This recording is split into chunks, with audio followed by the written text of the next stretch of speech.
নমস্কার, ইতিকা ইট story time চ্যানেলে সকলকে স্বাগত জানাই। আমাদের আজকের গল্প লেখিকা পূরবী দেবীর লেখা উদয়চাঁদ ও রাজকন্যা। রাজস্থানের নাম এখন আর কারোর অজানা নেই। সে দেশে বেশি বৃষ্টি হয় না বলে নানা জায়গায় মরুভূমির সৃষ্টি হয়েছে। এই রাজস্থানের একদিকে আছে উজ্জয়িনী শহর।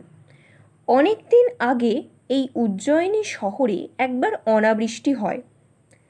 বৃষ্টি না হয় চারিদিক পুকুর পাতকুয়ো শুকিয়ে খটখটে হয়ে ওঠে।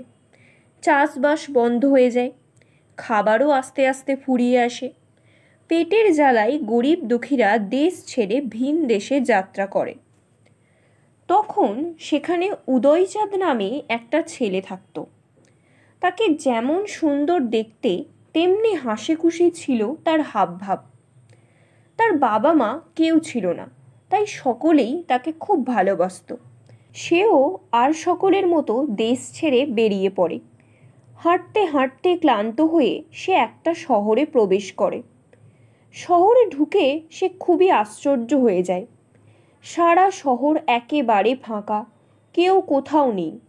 বাড়িঘরও চারিদিকে ভেঙে চুরে পড়ে আছে। কারোর কাছে যে একটু জল চেয়ে খাবে এমন লোকটাও তার চোখে পড়ল না। শেষে ক্লান্ত হয়ে একটা ভাঙা বাড়ির ছাদের তলায় এসে বিশ্রাম করতে বসল। খানিক বাদে সে সেখানে শুয়ে পড়ল। একটু একটু করে চোখের পাতা বুজে এলো। তারপর দেখতে দেখতে তার নাক ডাকা শুরু হলো। হঠাৎ কার নাড়ানি পেয়ে তার ঘুম ভেঙে গেল। চোখ চেয়ে দেখে চারিদিকে ঘুটঘুটে অন্ধকার। সেই অন্ধকারে শুধু একটা চকচকে হাত তাকে ডাকছে, আর কিছু সে দেখতে পেল না। অন্য কেউ হলে ভয়ে অজ্ঞান হয়ে যেত, কিন্তু উদয়চাঁদ ঘাবড়ালো না।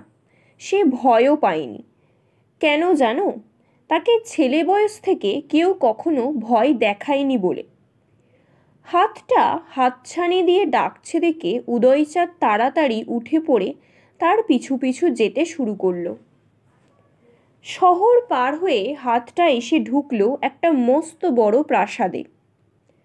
জঙ্গলের ভিতর যে এমন প্রাসাদ থাকতে পারে তা দেখে উদয়চাঁদ আশ্চর্য হয়ে গেল। হাতটার পিছু পিছু এসে উদয়চাঁদ একটা বড় ঘরের সামনে দাঁড়ালো। ঘরের ভেতরে এসে দেখে মেঝেতে আসন পাতা, আর আসনের সামনে থালা ভরা খাবার দাবার। তাই দেখে উদয়চাঁদ বুঝতে পারে তাকে খাওয়াবার জন্য হাতটা তাকে ডেকে এনেছে। উদয়চাঁদের খিদেও পেয়েছিল খুব। সে তাড়াতাড়ি আসনে বসে পেট ভরে খেতে লাগলো। যতক্ষণ উদয়চাঁদ খাচ্ছিল হাতটা সেখানে ছিল না। খাওয়া শেষ হতেই হাতটা আবার এসে তাকে ডাকলো। এবার উদয়চাঁদ এসে হাজির হলো একটা শোবার ঘরের সামনে। সোনার খাটের ওপর সুন্দর নরম পালকের বিছানা। দেখেই তার চোখের পাতা ভারী হয়ে বড় বড় হাই উঠতে লাগলো। সে তাড়াতাড়ি এসে বিছানায় শুয়ে পড়ল। বিছানায় শুয়ে সে শুনতে পেলে কে যেন মধুর স্বরে বলছে, তোমার সাহস দেখে ভারী খুশি হয়েছি। এর আগে কেউ এত সাহস দেখায়নি। তুমি ইচ্ছে করলে আমায় বাঁচাতে পারো। বিস্মিত হয়ে সে বললে, তুমি কে? তোমায় তো আমি দেখতে পাচ্ছি না। সেই অদৃশ্য কণ্ঠ বললে, আমায় তুমি দেখতে পাবে না। আমায় উদ্ধার না করা অবধি আমি কে তাও জানতে পারবে না।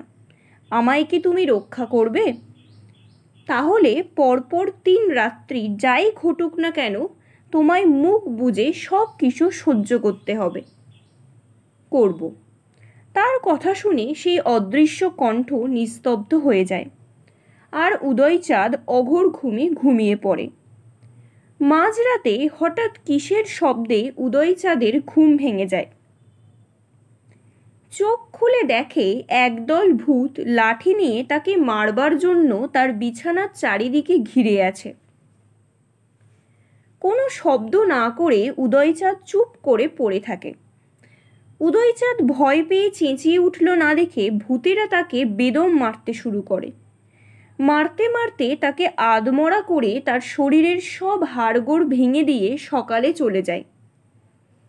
ভূতেরা চলে যেতেই সেই হাতটা একটা মন্ত্র পড়া ওষুধ এনে তার গায়ে লাগিয়ে দিতে সে ঠিক আগের মতো সুস্থ হয়ে ওঠে।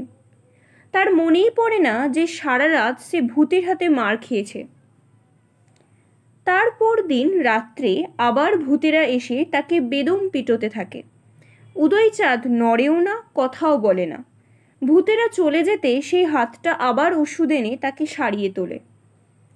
তৃতীয় দিন শেষ রাত্রে যখন ভূতেরা নানা অত্যাচার করে উদয়চাঁদকে কথা বলাতে না পেরে চলে যায়, তখন হাতের বদলে এক সুন্দরী রাজকন্যা এসে উদয়চাঁদকে সারিয়ে তোলে। রাজকুমারীকে দেখে সে আশ্চর্য হয়ে বলে, তুমি কে? আমি পারস্য রাজকন্যা। এক ডাইনি মন্ত্র পড়ে আমায় এখানে বন্দি করে রেখেছিল। সে ছাড়া আর কেউ আমায় দেখতে পেত না। সে বলেছিল যদি কোনো ছেলে না পালিয়ে 3 রাত্রি মুখ বুজে ভূতের অত্যাচার সহ্য করতে পারে তাহলেই আমি আবার মানুষ হব। উদয়চাঁদ জিজ্ঞেস করলে, সে হাতটা তবে কার? রাজকন্যা বললে, আমার। আমিও ছেলেবেলায় জাদু শিখেছিলুম। খুশি মতো হাওয়ায় মিলিয়েও যেতে পারি, আবার মানুষ হতে পারি। উদয়চাঁদ বললে, তাহলে মানুষ হলে না কেন? ডাইনির জন্য। তার মন্ত্রের জোর আমার চেয়েও বেশি কিনা, তাই। এই বলে রাজকন্যা খুব যত্ন করে তাকে খাওয়ালে। উদয়চাঁদের খাওয়া শেষ হতে রাজকন্যা বললে, এইবার আমি আমার বাবার রাজ্যে ফিরে যাব।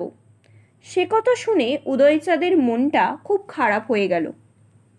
তাই দেখে রাজকন্যা বললে, তুমি খুঁজে খুঁজে আমাদের দেশে এসে যদি আমায় বার করতে পারো তাহলে আমি তোমায় বিয়ে করব। আমাদের দেশের এইটাই নিয়ম। এই বলে সে তক্ষুনি অদৃশ্য হয়ে পারস্য দেশে চলে গেল। এই ঘটনার পর অনেক দিন কেটে গেছে। আজ পারস্য দেশে খুব উৎসব। রাজকন্যার বিয়ে আরব রাজার সঙ্গে। অনেক দিন উদয়চাঁদের জন্য অপেক্ষা করে রাজকন্যা ভাবলে উদয়চাঁদ হয়তো তাকে ভুলে গেছে, আর আসবে না। তাই সে আরব রাজাকে বিয়ে করতে রাজি হয়।